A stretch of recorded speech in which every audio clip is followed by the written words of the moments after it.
how to submit a ticket in GCash. So if you want to submit a ticket in GCash, then first you need to open up your browser. And here you need to go with help.gcash.com. Tap on how to get help or submit a ticket in GCash. So first you need to search for your problem. To find what you need fast, use the search bar which will be in the top right. You can tap on the search bar, type the GCash product name plus 25 keywords about your issue. Here are some examples. And then browse the products and services.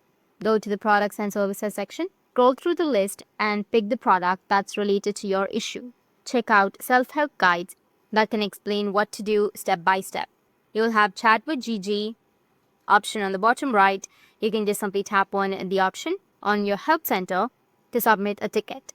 Or you can open up your GCash app, launch the app on your mobile device, then go to help. You need to tap on profile in the app main menu and then go with help. Under help, you will have submit a ticket option. Tap on tickets to view your open tickets and submit a new one. Or you can also start a chat with GCash AI chatbot. So that's it. And if you have any questions, feel free to comment below. Thanks for watching.